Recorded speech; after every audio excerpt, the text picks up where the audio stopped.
Pemirsa, kekerasan seksual dan penganiayaan sadis mertua terhadap menantu terjadi di Kecamatan Angkola Sangkunur, Tapanuli Selatan, Sumatera Utara.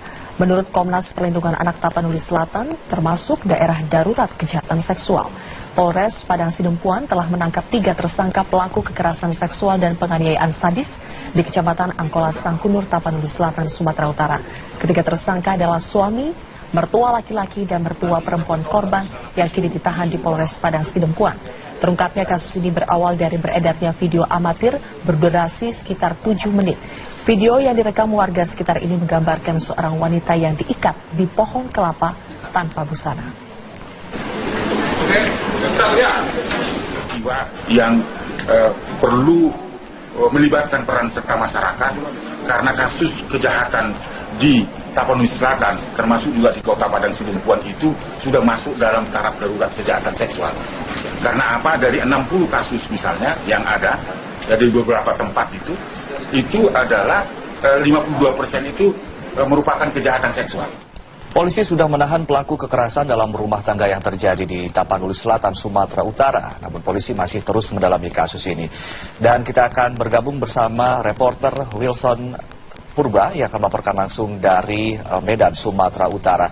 Wilson, bagaimana proses hukum yang sedang berjalan terhadap pelaku saat ini?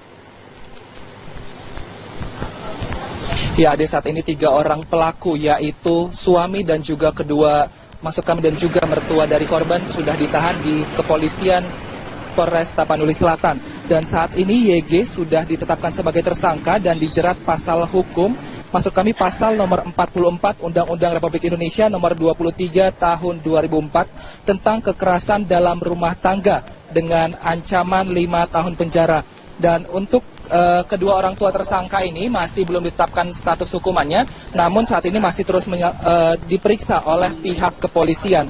Dan kejadian ini terungkap ketika pihak kepolisian Tapanuli Selatan melihat video kekerasan yang sudah beredar di masyarakat yang berdurasi 7 menit ini pada 26 Oktober lalu. Dan video ini merupakan video rekaman korban OW yang diikat di pohon kelapa dengan tanpa busana. Dan menurut keterangan dari pelaku, korban ini diikat tanpa busana karena korban tidak mau melayani nafsu seksual dari mertuanya, sehingga suami dan kedua mertuanya mengikatnya di pohon kelapa. Dan saat ini korban tidak mau dipulangkan ke rumahnya dan berada di panti asuhan Batang Angkola. Dan di panti asuhan ini tersebut dijadikan rumah aman sekaligus tempat untuk memulihkan trauma OW. Dan saat ini penyelidikan terhadap kasus ini masih terus didalami untuk mendalami apa sebenarnya motif dari pelaku. Dan berikut pernyataan dari pihak kepolisian. Sebelum menikah itu sudah diminta berhubungan badan oleh mertua laki-lakinya. Kemudian sampai berulang kali sampai kemudian si korban ini menolak untuk berhubungan badan.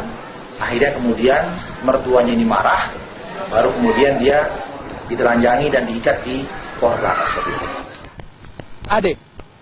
Ya, baik, terima kasih atas laporan Anda, pemirsa. Wilson Purba melaporkan langsung dari Medan, Sumatera Utara. Masih kentalnya budaya patriarki menjadi penyebab masih ada, pemirsa, kasus pelecehan terhadap perempuan. Menurut Komisioner Komisi Nasional Anti Kekerasan Terhadap Perempuan Nina Nurmala, kondisi ini diperparah dengan pihak perempuan yang mendukung budaya patriarki, serta pihak suami yang belum memasuki usia matang untuk menikah. Patriarki itu ayah ataupun laki-laki dewasa yang paling berkuasa. Ya. Di situ sepertinya yang paling berperan utama itu adalah si mertua laki-laki, di mana mertua laki-laki sebagai the patriarch, jadi yang penguasa dari sistem patriarki itu, yang kemudian dia bisa menggerakkan anak yang di bawah kekuasaannya, juga istrinya, untuk kemudian berkolusi membawa korban untuk diperkosa ya oleh mertuanya sendiri. Ini tentu saja tindakan yang... Ya, pemirsa, kita kembali bergabung bersama reporter Metro TV Wilson Purba yang akan juga berdiskusi atau berdialog bersama psikolog yang akan membahas mengenai kasus kekerasan seksual yang sedang terjadi. Ya, Wilson. Ya, Wilson, bagaimana sebetulnya motif dari... Untuk mengetahui seperti apa sebenarnya...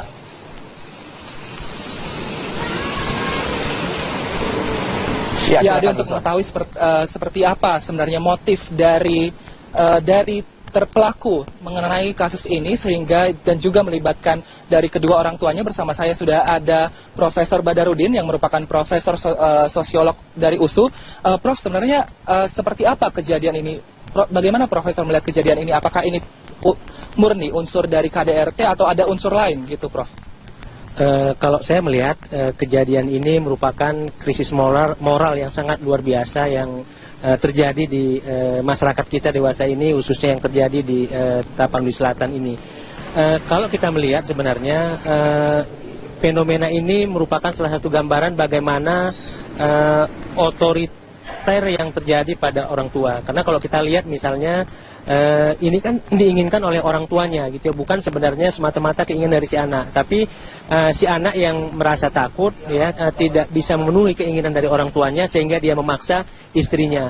Dan ini barangkali gambaran sebenarnya bagaimana masyarakat kita yang ada di sekitarnya juga, walaupun kalau kita lihat dari desa yang terjadinya kelakuan ini, kejadian ini masih termasuk daerah yang agak jauh dari jangkauan masyarakat dan orangnya tidak banyak. Gambaran juga sebenarnya bahwa kontrol sosial masyarakat kita itu juga sudah sangat lemah dewasa ini gitu ya. Walaupun misalnya kalau kita lihat dari video online yang ditayangkan, ya ada juga orang-orang yang mengetahui peristiwa itu namun tidak terus dilaporkan misalnya kepada pihak yang berwajib. Justru misalnya pihak yang berwajib itu mengetahuinya dari video online yang tersebar lewat media sosial. Ini saya pikir sangat mencemaskan kita ya sebagai warga negara, sebagai masyarakat Indonesia, dan harapannya memang ke depan ini tidak perlu terjadi. Faktor lain barangkali yang mendukung selain memang daerahnya yang relatif terpencil, kemudian komunitasnya tidak banyak juga yang tinggal di sana, jauhnya dari jangkauan aparat penegak hukum kita, ini saya pikir merupakan salah satu faktor juga yang mendukung sehingga peristiwa itu bisa terjadi ya. Dan kalau kita lihat memang pada sisi yang lain media sosial ini juga ada baiknya ya, sehingga kasus ini bisa terungkap. Tapi pada sisi yang lain kalau kita lihat kepulgaran misalnya yang terjadi pada video ini juga saya pikir tidak mendidik juga bagi masyarakat yang lain, karena seringkali orang tidak mengambil sisi positif dari tayangan itu tapi justru menirunya. Ini yang kita khawatirkan terjadi pada kelompok-kelompok masyarakat yang lain. Lalu ini di dunia yang sedang berkembang sekarang ini, Prof, ini apakah memang ada budaya seperti ini, sepertinya menghukum budaya seperti ini, atau apa ada motif lain untuk melakukan ini? Ada unsur lain, misalnya pendidikan mungkin, atau mungkin lingkungannya gitu, Prof? Saya pikir kalau dilihat dari aspek budaya, sepengetahuan saya tidak ada budaya yang berbuat kekerasan seperti itu ya. Apalagi kalau kita lihat walaupun kita tidak tahu persis apa latar belakang sehingga itu dilakukan, tapi kalau saya melihat ini semata-mata karena otoritas yang sangat kuat dari orang tua, atau mungkin ada gangguan psikologis, kita tidak tahu. Barangkali nanti perlu ya pihak berwajib untuk melakukan semacam pengecekan terhadap kondisi mental dari orang tua yang bersangkutan.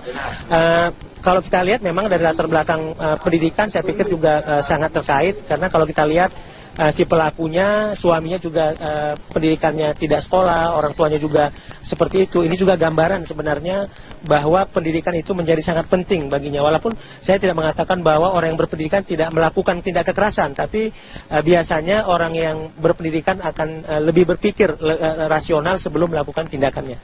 Lalu, Prof, apa yang harus dilakukan baik korban maupun pihak kepolisian untuk mengurangi atau menghilangkan trauma dari korban itu, Dok? Saya pikir untuk sementara ini korban saya pikir harus dilindungi, kemudian harus dilakukan terapi karena saya pikir mentalnya sangat terpukul. Dan bagi aparat kepolisian barangkali ia harus melakukan tindakan hukuman yang setimpal dengan perbuatan yang dilakukan oleh yang bersangkutan.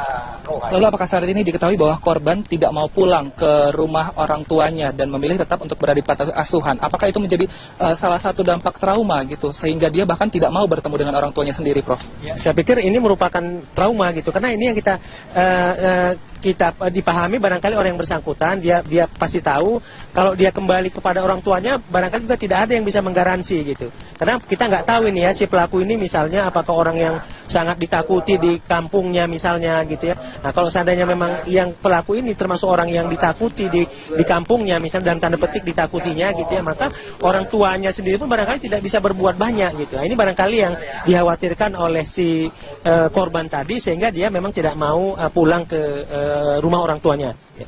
Terima kasih Prof atas waktunya, dan itu dia tadi Ade laporan yang dapat kami sampaikan dari Medan, Sumatera Utara. Kembali ke Anda di studio.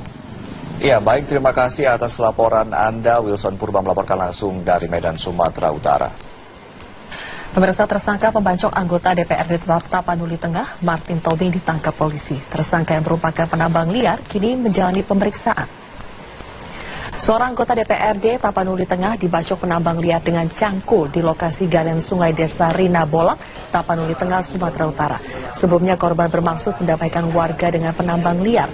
Namun maksud baik ini justru mendapatkan perlawanan dari seorang penambang liar, Torus Purba.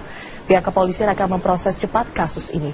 Tersangka dikenakan pasal penganiayaan dengan ancaman hukuman 5 tahun penjara. Saya sudah perintahkan Kapolsek dan hari ini pelaku sudah kita amankan dan kita proses di penyidikan di